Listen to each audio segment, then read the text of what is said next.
Good evening, everyone. Thank you for joining us. This is a teaching session presented jointly by the FRCS Mentor Group and Orthopedic Research UK. I'm Firas Arnaout and will be moderating the session.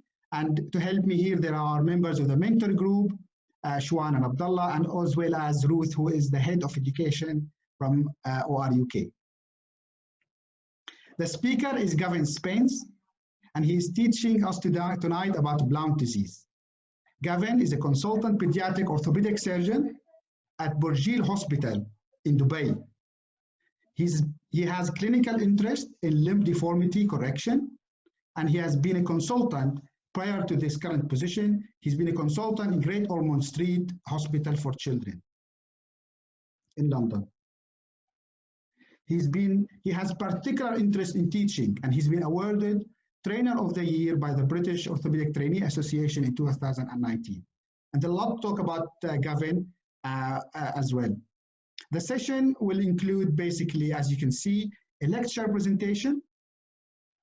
Please pay attention very well because there will be polling questions afterwards. There will be 3 questions we'll ask you to answer, and we'll give you the right answers to those, but we'll be very interested to see if you picked the right answer from the presentation. We'll have an opportunity to ask questions. So if you hover your mouse at the bottom of the screen, you will find a chat box. If you click on the chat box, it will open a chatting function where you can post your questions, and we'll present them to Gavin when it's appropriate.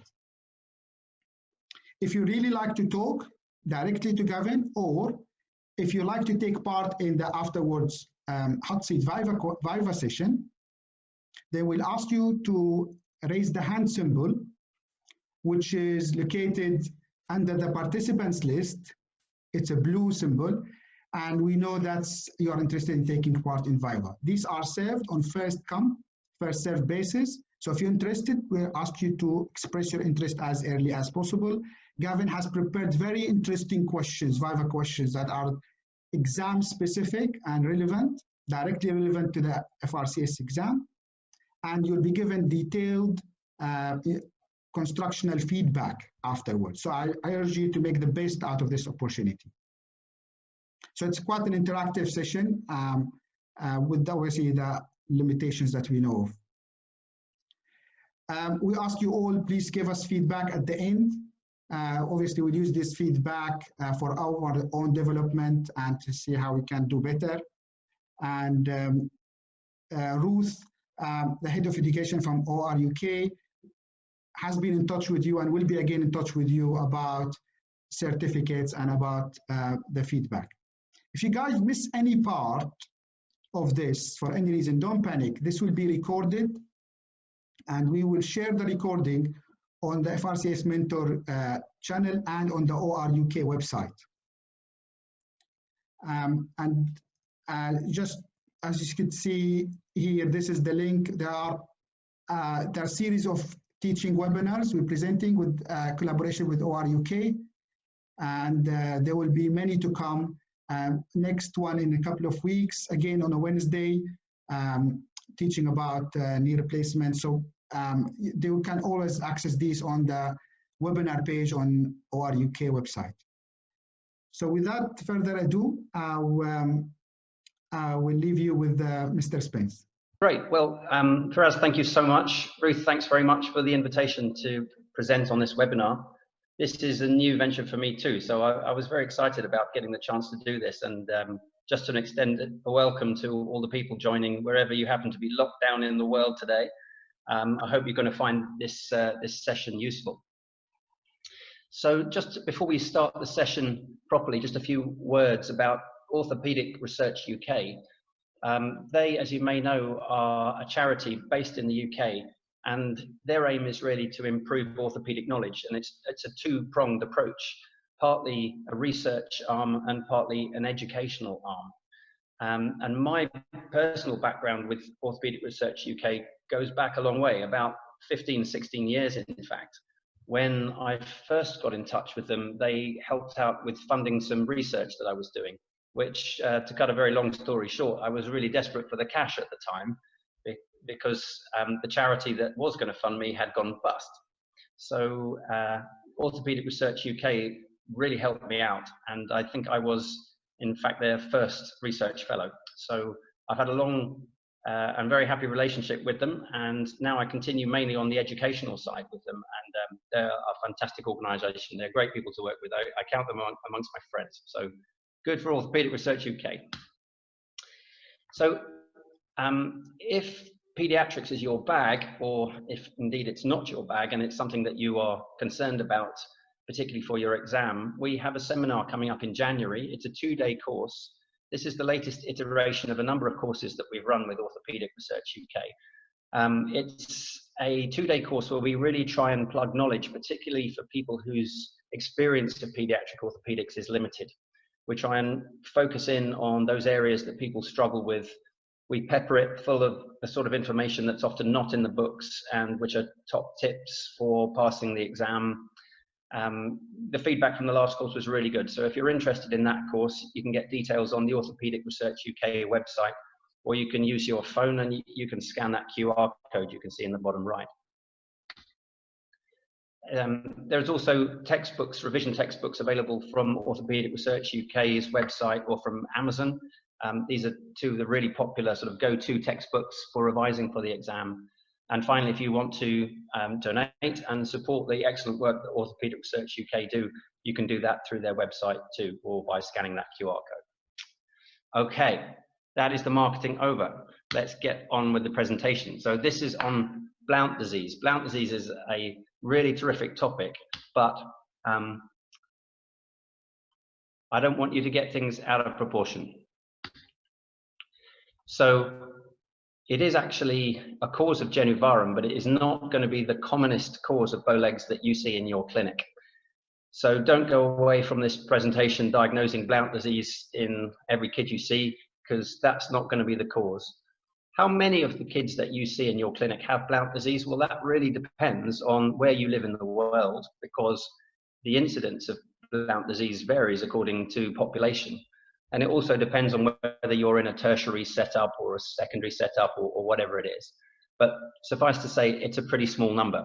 So even countries which have populations which are prone to Blount disease don't report large prevalences. So in the United States, it's less than 1%. And in South Africa, less than 0.1%. So small numbers, okay? So famously, it's a disease that is bimodal. It has 2 age groups in which a condition called Blount disease occurs, a condition of progressive bow legs, genu varum. Whether these are 2 separate conditions or whether they represent part of the same pathology is open to debate, but they definitely occur in 2 age groups. And traditionally, those have been called the infantile age group and the adolescent. And as you can see from the slide I've drawn there, the infantile group is the commonest one. The literature, though, gets a little bit confusing because it sometimes talks about juvenile. So a juvenile Blount disease is thought to be that form of bow legs which occurs after the age of about 4. But there's a lot of debate about it. There is a feeling that probably most, quotes, juvenile cases are in fact infantile cases that were never picked up in the early years. So it's not a term I'm going to use in this talk, and it's not a term that I think is particularly helpful. In fact, if I had my way, we'd drop the terms adolescent and infantile, and we talk about Blount disease as either being early onset or late onset. And the reason why I think that's helpful, well, partly it kind of does what it says on the tin. It makes it very clear what we're talking about here. But perhaps more importantly, you have to remember that infantile Blount disease is a recurrent disease, as we're going to discuss that in some detail over the next few slides. So what that means is when you see an adolescent, it might be that they have the adolescent form of Blount disease, but equally, in fact, probably more likely, they are adolescents who have a recurrent form of the infantile disease. I hope that makes some sense. So adolescents could have one of those 2 scenarios which have led them to have a bow leg. So you can see the terminology is all getting rather confusing here. early onset, late onset, some authors use, and they mean something completely different by it. Some authors use late onset as meaning after 4 years. So it's tricky. So what we're going to do to stick with the rest of this presentation, we're going to talk about good old-fashioned infantile Blounts and adolescent Blounts. So let's start with the most common,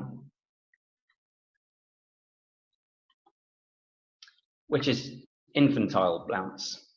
So what do all these kids have in common? Well, it's been known for some time that Blount disease occurs pretty much in all races and all countries in the world, but it does seem to have a predilection for certain racial groups. So kids whose genetics hail from sub-Saharan Africa seem to be particularly prone to this condition.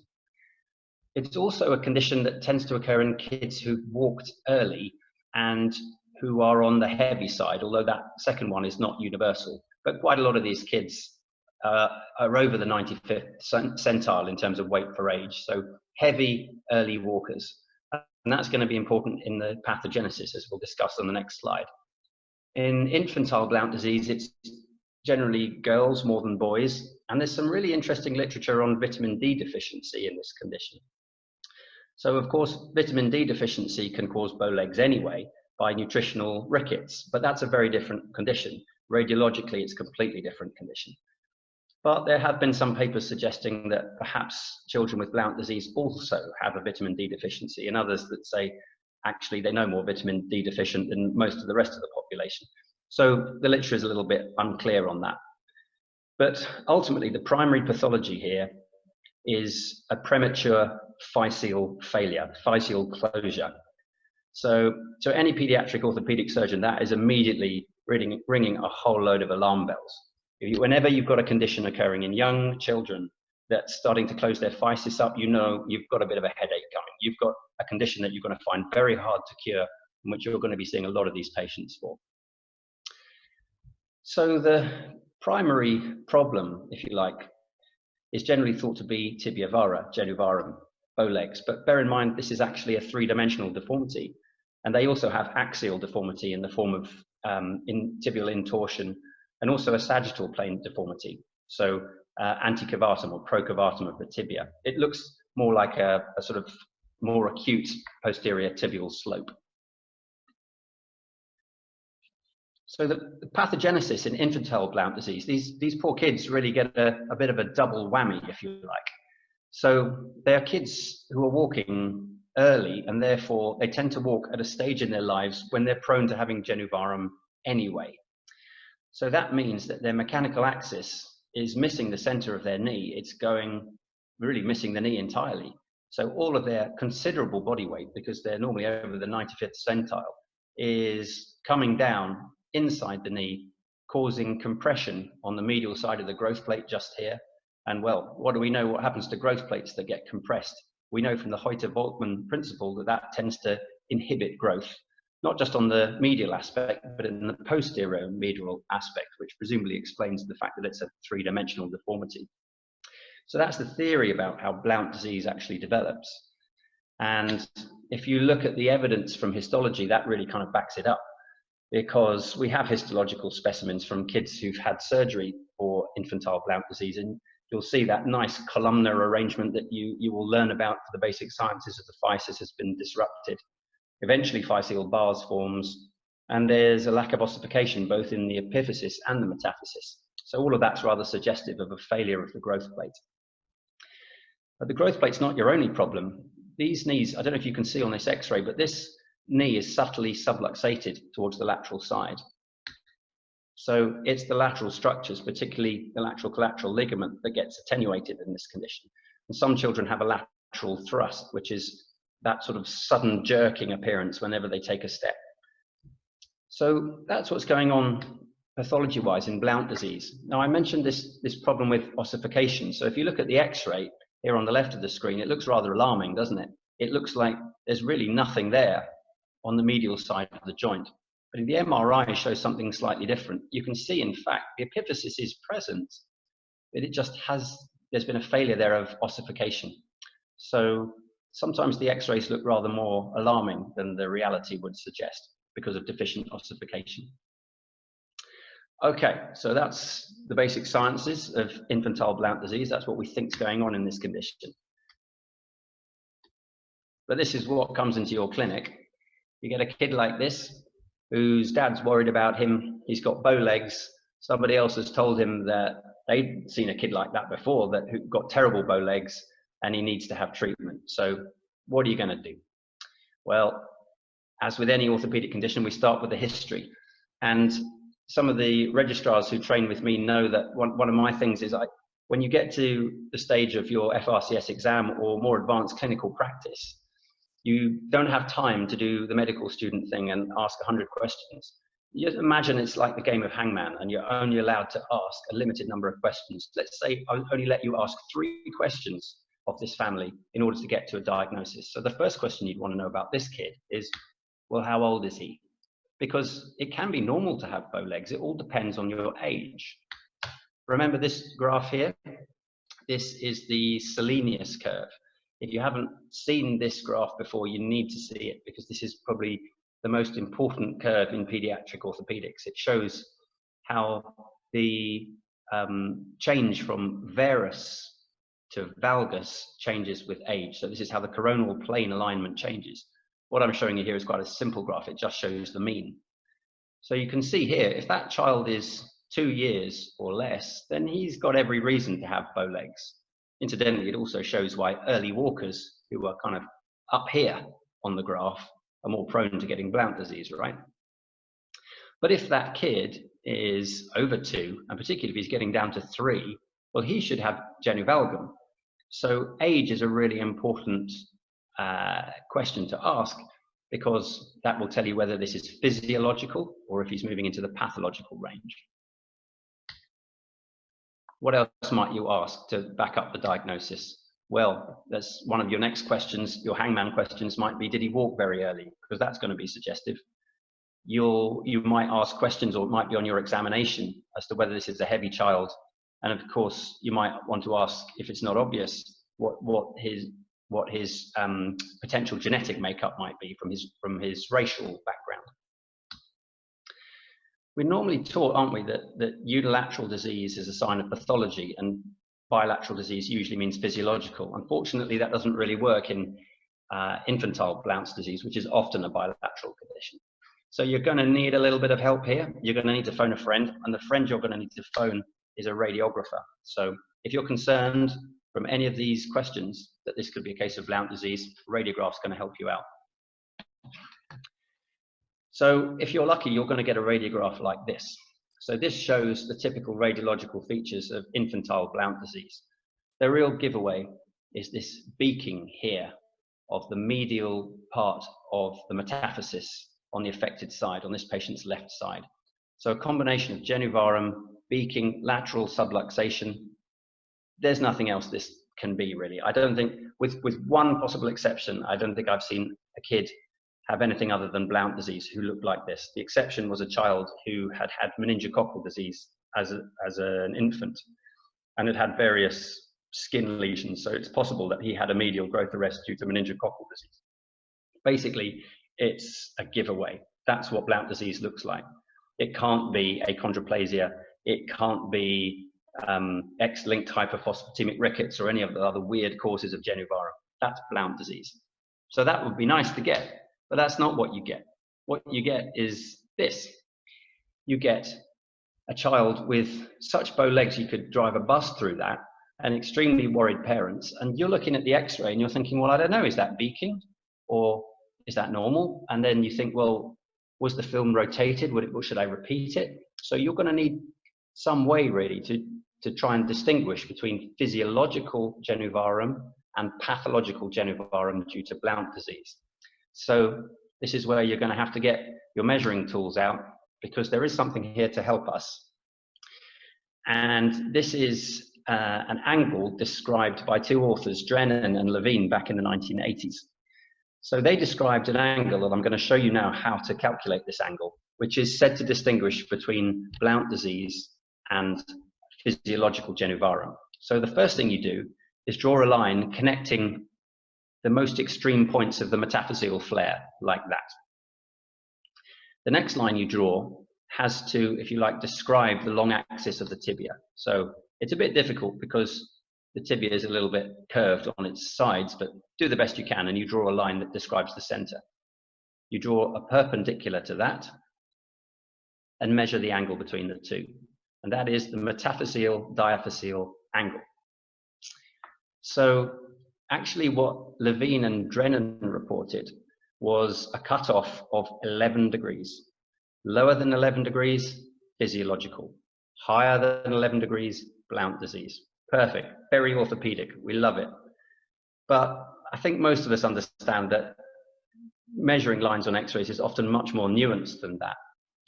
So the figures that I've actually highlighted on the slide here belong to a more, if you like, sophisticated study by Perry Schoenecker and his co-worker. And what they showed was, in fact, it depends on the age of the child. The older the child is, the more accurate these measurements become. But if you take a cutoff of above 16 degrees or below 9 degrees, then you're going to have, basically, you're going to be right 19 out of 20 cases. So in between 9 degrees and 16 degrees, that's a grey area, and we're not quite sure. So those patients certainly need to be followed up. You won't want to be discharging them. Even Schoenecker and his co-worker pointed out that this angle that you can measure, the metaphyseal diaphyseal angle, is helpful, but it's by no means the be-all and end-all. So it helps you to make a diagnosis, but if there's any clinical doubt, then you should keep the patient under review. Incidentally, in case you're wondering, this patient that I showed you, he had physiological genivarum. So that was what happened without treatment. The point I want to make is the extent of the condition, the extent of the genivarum is not a predictor of whether they have Blount disease or not. You can have really quite marked genivarum from physiological disease, and indeed that's what this kid had. Okay, so while we're on the subject of x-rays, there is this rather complicated looking grading system for Blount disease developed by Anders Langerskjöld, who was a professor working in Helsinki in Finland, who described a cohort of Finnish children with Blount disease. And when you look at that classification, I feel sorry for him really, because it seems to be a classification that gets a bit of a bad press. People think it's not really that helpful necessarily in terms of determining treatment. But to be honest, Langerskjöld never intended it to be that. He just intended it to be a description of the natural history. So those stages that you see are correlated with the age of the child. So he made the point that you can't really diagnose those early stages before the age of 1. And the later stage, stage 6, not really before the age of 9, and the other stages occur between. He never really intended for this to be a classification used to determine treatment, but nevertheless, that is how most people use it now, with provisos. So that's what I'm going to use too, just to walk you through the different treatments. And one stage I really want to draw your attention to is this one, stage number 4, because that really marks the watershed moment at which things start to get really complicated. And you'll know it's stage number 4, because if you look at this beaking here on the medial side of the tibia, it starts off as being a beak in stage 1. In stage 2, it starts to develop a defect within the beak. In stage 3, that defect becomes a shelf. And it's stage 4 when the epiphysis seems to slip into the shelf, but before it's gone on to become a bifid type of epiphysis here. So that's how you recognize stage 4. In fact, studies show that observer variability in assigning Langerskjöld grading is actually quite good, perhaps surprisingly. So it's not so difficult to spot the stage 4. Everything before stage 4 has one type of treatment, and everything stage 4 onwards has another, as I'm about to explain. So let's talk about the early stages first. So these are the early stages, and therefore children of relatively young age, probably between about the age of 2 and 6.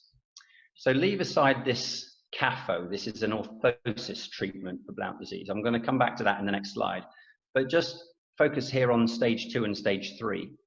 So the treatment for these stages are essentially tibial osteotomy. So the idea is to do a tibial osteotomy and realign it. Because you're having to do the osteotomy at a distant point from where the cora is.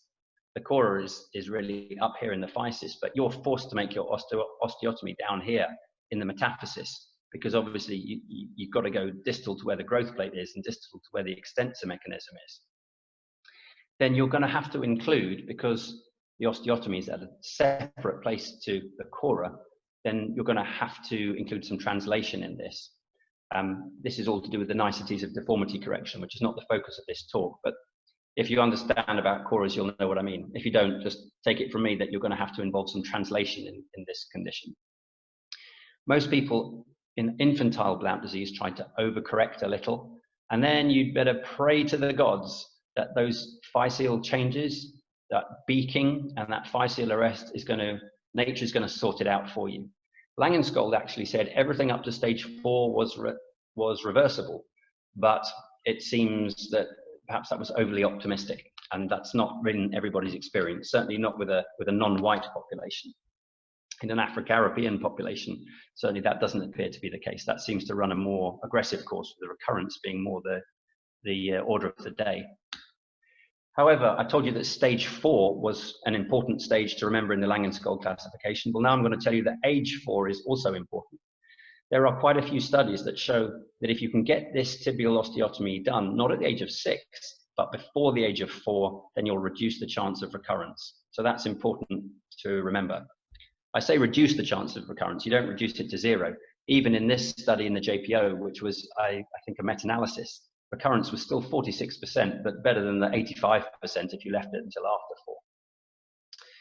So that's how you treat the early stages. Now, what about this business of treating in orthoses? So that's said to be a way of treating the early stages of Blount disease. Well, I don't know. I don't know if those of you who have 2- and 3-year-olds of your own, if you want to try and strap them into a contraption like this and expect them to cooperate with you, well, best of British luck to you. I'd suggest that's actually quite difficult to do. So these splints are rather impractical, I would say. If you look at the design on the right here, you can see that those knees are locked in extension. Now, there are designs which allow knee flexion, but I'm not quite sure I understand how something that allows knee flexion is going to exert 3-point pressure and correct the deformity. And what are you supposed to do? Put them on in the daytime or nighttime or both? And where exactly is this correction occurring? Not entirely clear. I don't really see that the correction is necessarily going to be focused on the tibia, which is where the problem is. If it's going to be a correction, it's presumably spread throughout a bit of the femur and probably part of the knee joint as well. There isn't really any good evidence, probably for the reasons I've just listed, for them working, but nevertheless, people do use them and they are described in the book. I would argue, though, if you know that you can treat this condition with a tibial osteotomy, and you can, as long as you get it done by the age of 4, then you have a reasonable treatment up your sleeve, then probably it would be reasonable not to use splints at all. And that's been my practice. But I know some people do use them, so that's why I'm mentioning them. So this is an example of tibial osteotomy. You see here what I mean about doing the osteotomy distant place here to where the actual problem is, which means that when you swing this segment across, there is inevitably translation, and that's what you want to see. So I used an external fixator for this. You don't have to. You could use internal fixation if you want. It doesn't really matter. But notice also that that tibia has been swung into a little bit of valgus, so we've tried to overcorrect here a little bit. So this is the treatment for stage 1, 2, and 3, and ideally done before the age of 4 if you want to reduce the chance of recurrence. So what about the more advanced stages? Well, once you get to stage 4, so this is the point at which that beak has become a shelf and the epiphysis has sort of collapsed into it, but before the epiphysis has turned into 2 separate bits, then your treatment's going to involve osteotomy, but you're going to have to do something about the physis as well, or particularly the physeal bar, because this, sure as eggs are eggs, is going to lead to a recurrence if you don't. So what is this physeal management? Well, basically, you've got 2 options. One would be to take the physeal bar away and leave the normal physis behind. So this picture shows a central bar. Of course, the bar I'm talking about here is peripheral, so it's not the ideal picture. But anyway, this is one option, to remove the sick piece of the physis and leave the healthy bit behind. A physiolysis, so-called. So you're doing this on the medial side of the tibia. Option number 2 is to use a drill and a curette to deliberately destroy the physis on the lateral side, because you know the medial side's gone already. So you're just trying to arrest the growth on the lateral side to stop the disease from coming back. Again, my apologies, this picture is for epiphysiodesis done not for Blount disease, but for a leg length discrepancy, but it's the only picture I had. I just wanted to, so you don't need to put the drill all the way across to the medial side, because the medial side's already arrested. You just need to do the lateral side. So that's a physiodesis. Now, I know what you're thinking. You're thinking, well, why on earth would you do this? This is much cooler. Here you go, you're taking away the problem and away you go. Why would you want to destroy the last bit of growth plate remaining? Well, I agree with you. In theory, that would be great. But theory is one thing and practice is another. The fact is, taking away that bit of sick physis is great in theory, but in practice hasn't really been that successful. So in theory, it should work, but in practice, we often find recurrence after the physis has supposedly been released of its tether. You might say, well, I can add an 8 plate on to the other side, onto the lateral side, to try and improve the chances of correction. But that's only really going to work if you have a very healthy physis on the medial side as well. So great in theory, not so great in practice. The lateral physiodesis, on the other hand, sure is effective at stopping the deformity from coming back, but, and it's a big but, you've now condemned that child to a leg length discrepancy. They're going to have a straight leg, but they're going to have a problem with discrepancy of length. Now, for my money, I would rather deal with that. I'd rather deal with a straight leg and a discrepancy, because there are lots of ways of treating that, than a bent leg that's been straightened and is coming back again. Serial operations for Blount disease are not a lot of fun. So if you do the lateral physiodesis, then at least you know where you stand and everybody knows what to expect. The problem with the physiolysis is nobody knows quite what to expect. Not you, not the parents, not the patients, and everybody's just crossing their fingers. So great in theory, but not so great. My point is, once you get to stage 4 of the disease, then you have to think about some sort of management of the physis, or you're going to get recurrence for sure. What about these later stages? These are the stages where you're either getting a bifid type epiphysis or actually a definite physeal arrest on the medial side. Well, here again, osteotomy is going to be part of your procedure for sure. You're going to have to manage the problem of the physis, and that's probably going to be, because these are older children, that's almost certainly going to be a physiodesis, actually, an epiphysiodesis. You're going to deliberately destroy the lateral side of the growth plate to stop the disease coming back. But you need to think how sloped that tibial plateau is now. How congruent do you think the joint actually is? You need to at least ask the question whether you think the knee joint is congruent, or whether there has been essentially a collapse of the medial tibial plateau.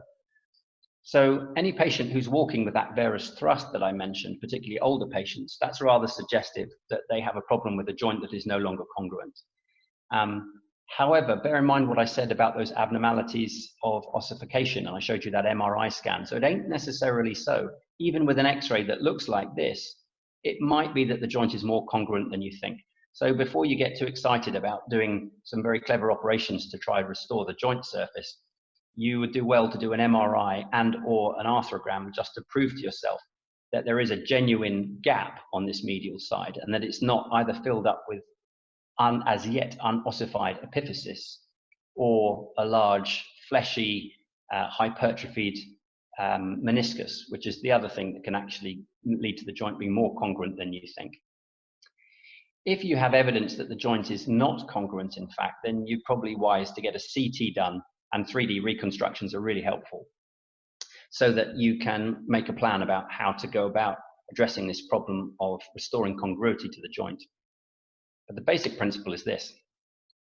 What you're trying to do is to restore congruity by an osteotomy directed with a curved osteotome from the medial side until the intercondylar area, and then you deliberately crack it and elevate this half of the joint, which does take some bravery to do, I can tell you.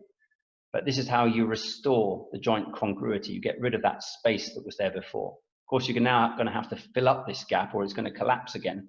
So you're going to put a bone graft in there, which you've harvested from the fibula usually.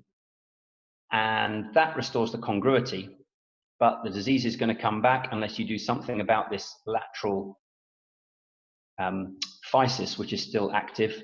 So you'd better make sure you do an epiphysiodesis as well.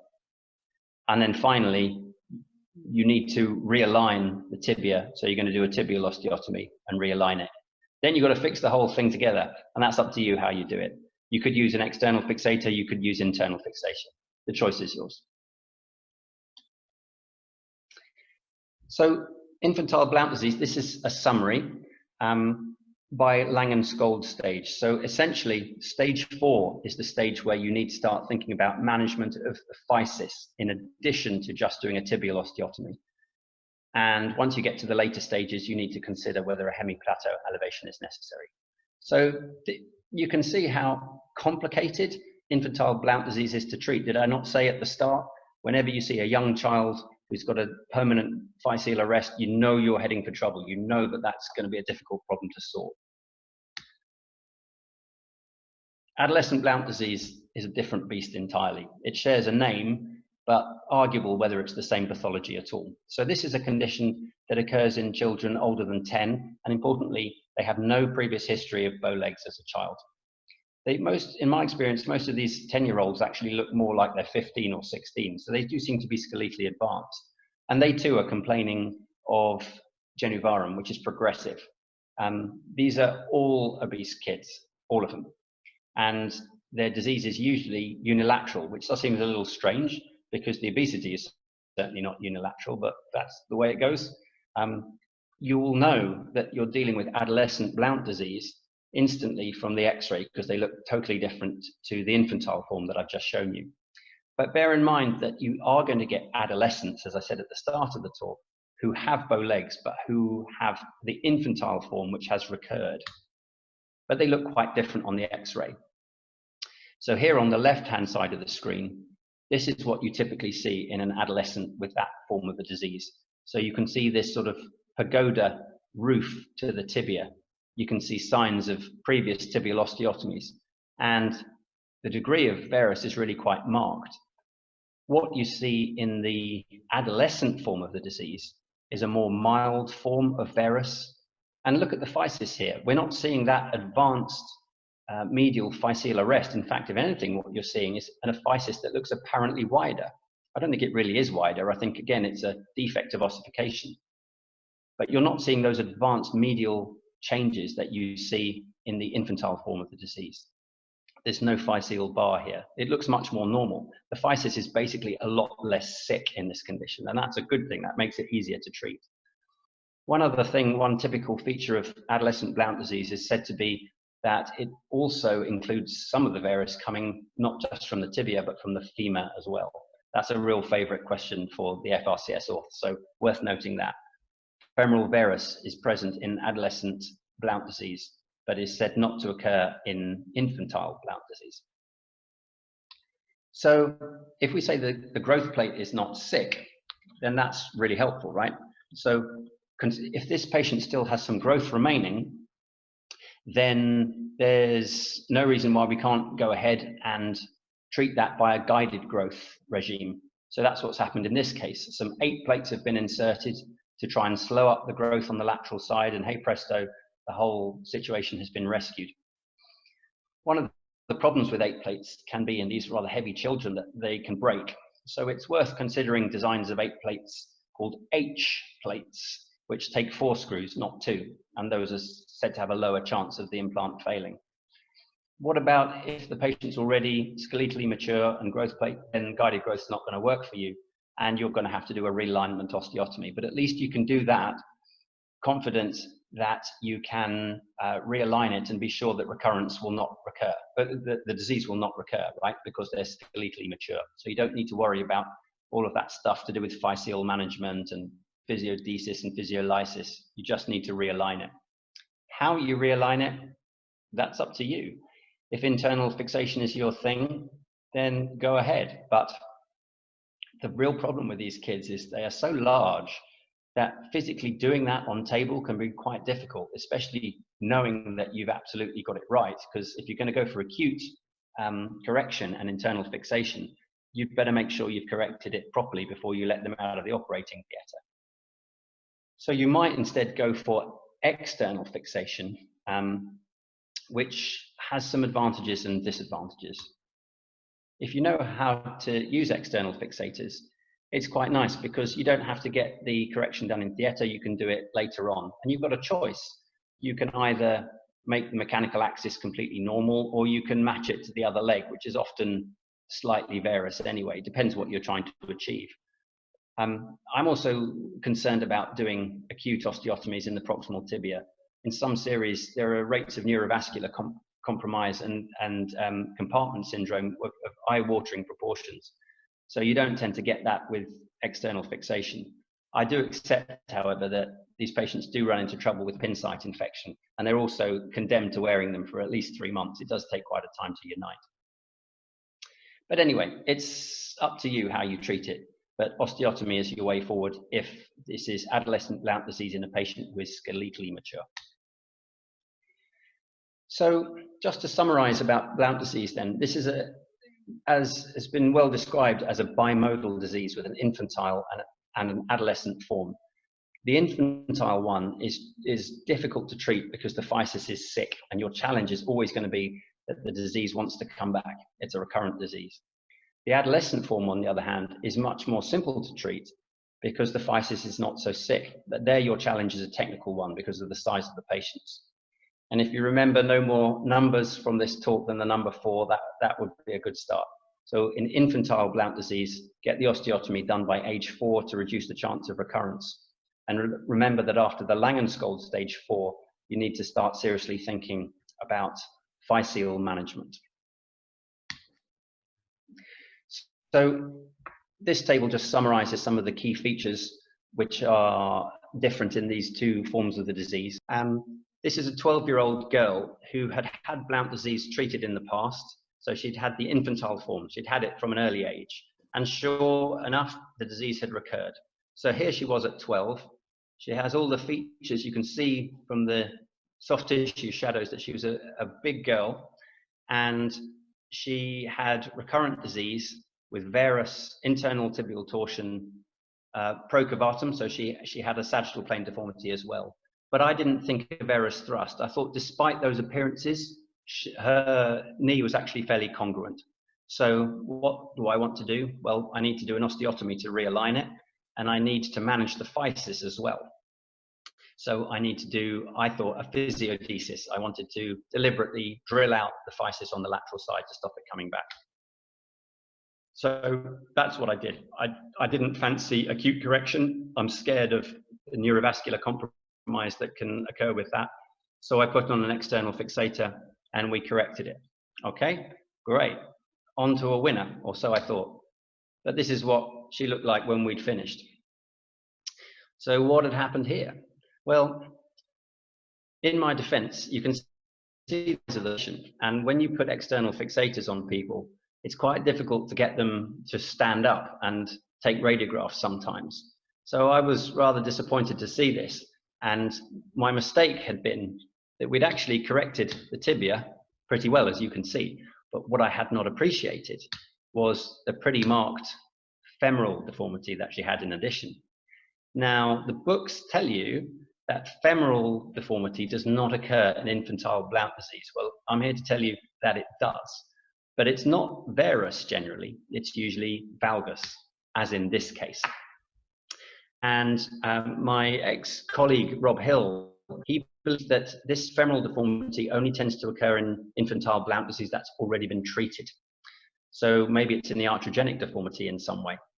I don't think he ever wrote that up. I haven't seen it written up, but that's my point. So I suppose well, what are we going to do about this? Well, I'm not so worried about doing acute osteotomies in the distal femur. So that's what we did. We corrected it using an acute correction, taking out a medial wedge and fixing with a locking plate, and that sorted out the mechanical axis. You can see on the right-hand side, we've got a few fun and games to deal with, but that's probably something for another talk. So point is that with any deformity, you always have to think about a compensatory deformity, which the body has desperately tried to put in place in order to compensate for the first one. And I think that's what happened here. Well, at least it's an honest case example, huh? So the final bit that I wanted to give you was some tips for dealing with Blount disease, either in clinical practice or if you meet one of these cases in the FRCS Orth. But again, we can pause at this point and go to questions if you prefer for us. How do you think we should play it? I think it will be very useful to hear your tips. We could do that after questions as well. So if you like, and then we'll hear your tips. That'll be very nice. Okay. So I'd really like to thank you, Gavin, for this wonderful teaching lecture. We certainly have learned a lot of very important concepts you presented. And I mean, one of them, for those going for the FRCS exam, I think when you presented the Blount disease picture or clinical scenario, you know, reach to your pen straight away and try to draw that Salinas graph. That would be one of the important marking points for that station. And it's important, as I heard about the deformity, that it's actually 3D deformity, and we tend to look at it in the one plane. But as you explained, it's a 3D deformity, and we have to consider all the deformities there. And it's very interesting also to know that adolescent Blount disease is completely different pathology to the infantile one. And I thought that's just a new for me and very, very important point to take into account. So, you know, so many key points you presented, which are very useful. Just having some questions from the audience. There is some controversy about the early walker.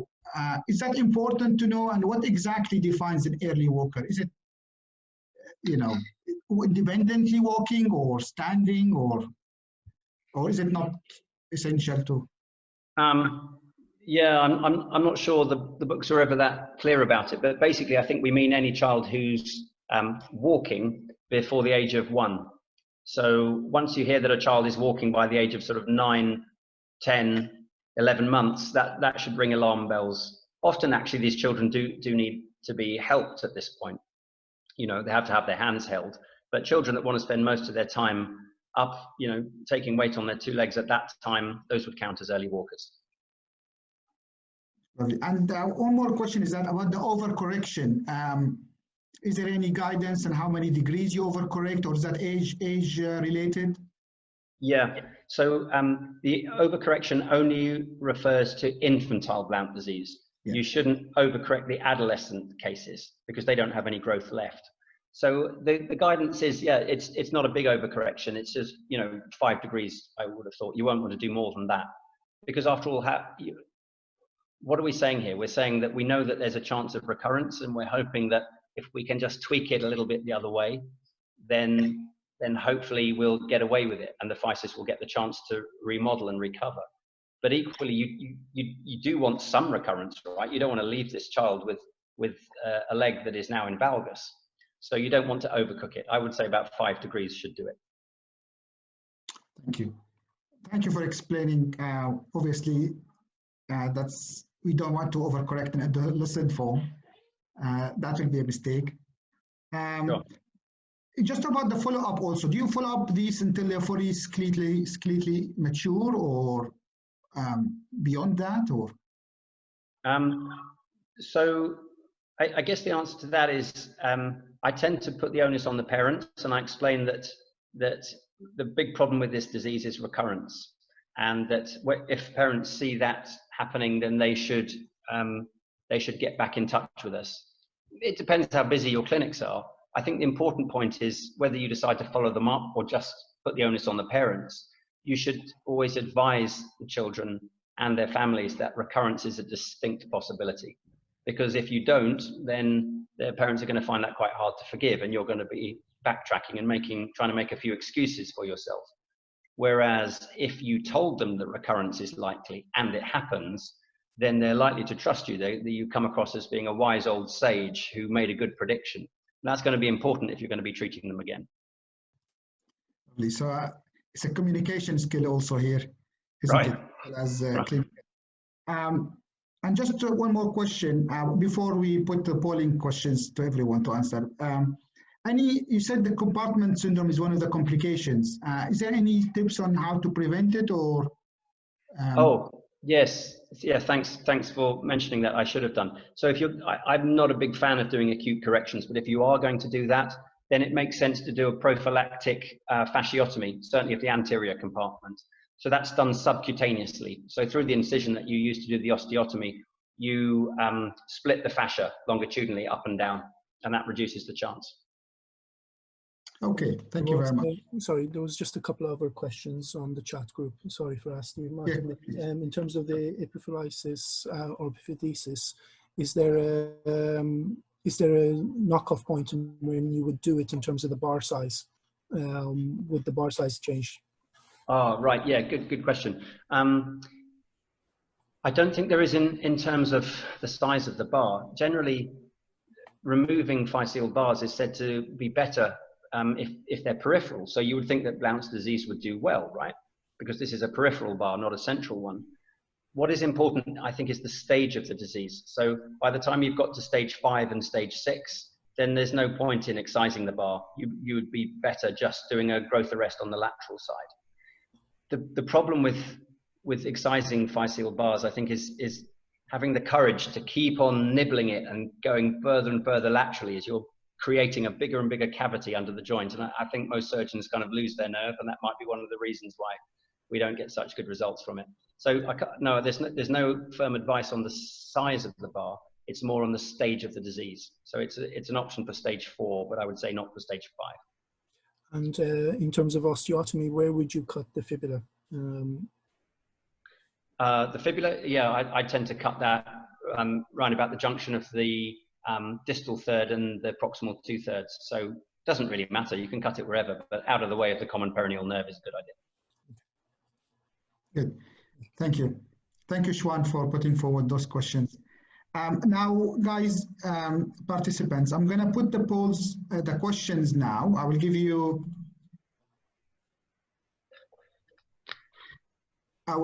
a minute or two to answer them. They're all anonymized, so you're not identified, and these are really just to consolidate your knowledge, and they are very important bits that can pop in the exam. So have a look, guys, and if you could answer them as quick as you can. The quicker you guys answer these questions, the quicker we can move on to the next section. Can I ask another question that was being asked in terms of adolescent blunts and probably infantile? In terms of in adolescent blunts, my apologies. Do you do a femoral osteotomy as your primary part of your treatment in those patients if you spot a problem there? Yeah, the answer is you would certainly need to address the femoral deformity, but it depends if they're skeletally mature or not. Guided growth will also work for the femoral deformity.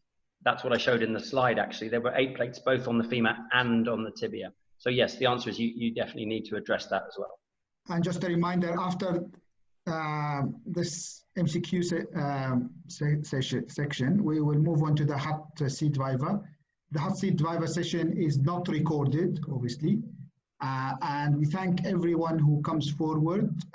We know it's not easy to be on the hot seat in front of so many people, but it's a very good opportunity and learning experience from an experienced lecturer and teacher with lots of experience with the FRCS exam. So well done, everyone who raised their hands, and everyone else will benefit from listening and from hearing the feedback.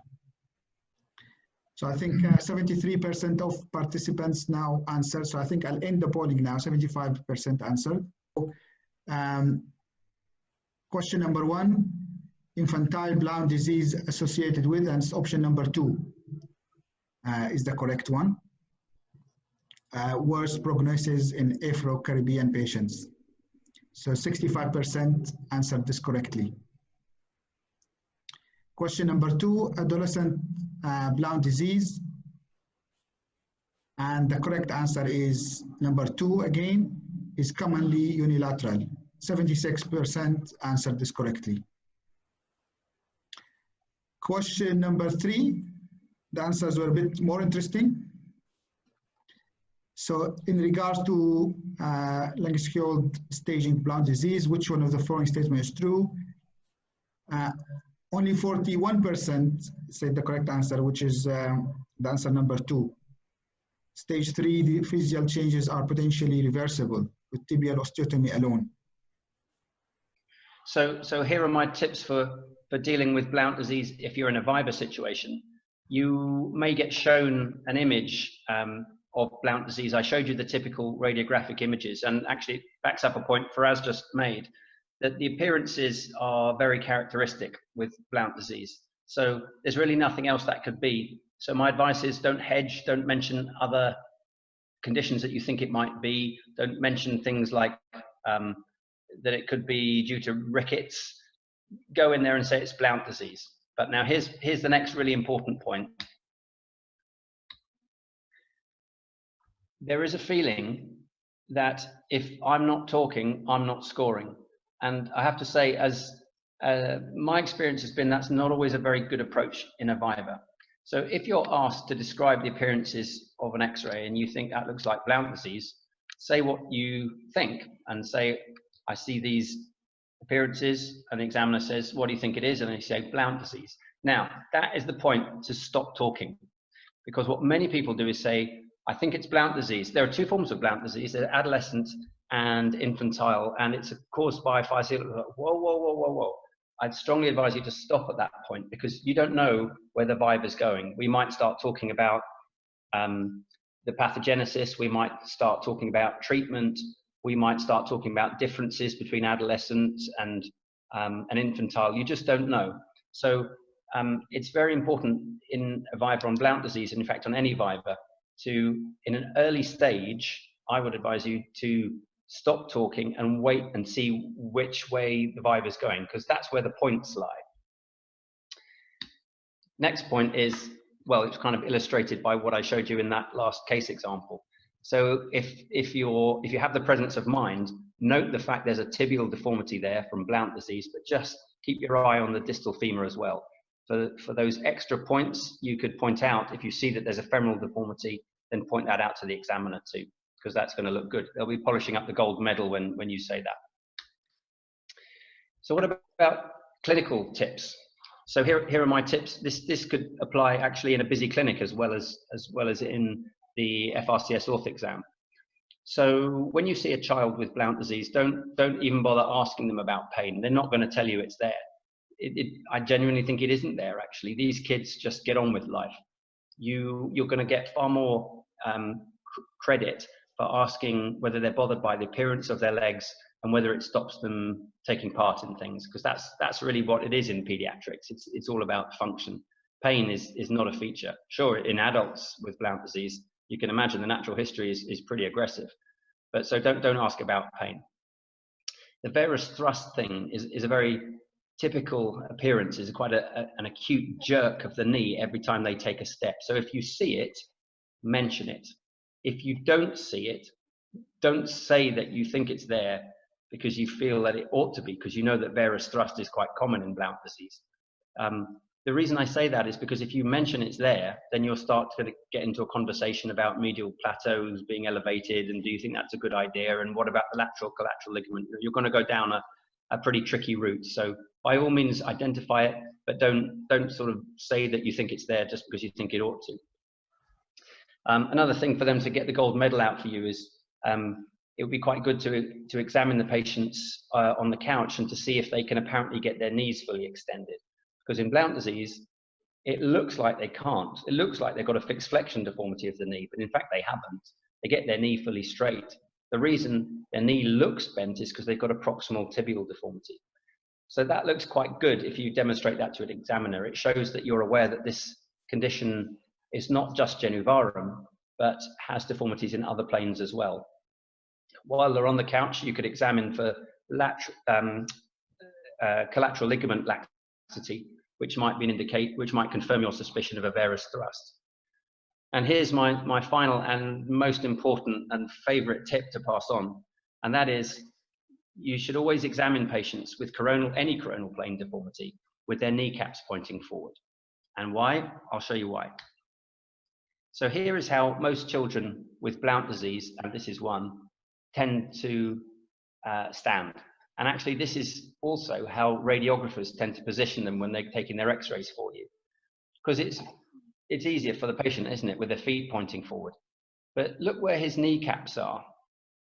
That left patella is externally rotated. If you take the trouble to reposition his leg so that the kneecaps are pointing forward, look what happens. Now you can see the genu-varum, but you can also see the tibial torsion. Not only can you see it, the examiner can see it as well. Incidentally, look at what he's doing now. He's having to hold onto the wall because he feels a bit unstable like that. But do you see the difference? It's such an impressive thing to show an examiner by just taking a moment to reposition his foot so his kneecaps are pointing forward. Suddenly the mist clears and you can see much more clearly where the deformities are.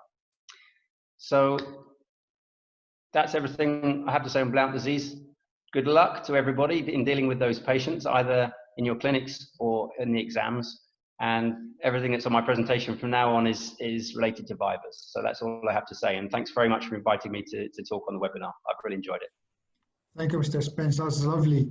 Very useful tips. I like that last one. I think while examining this patient in the even short case or intermediate case, if you just talk to the examiner, tell them trying to point the patella forward while examining this patient, I think the examiner will smile and they know what you're doing, and so exactly.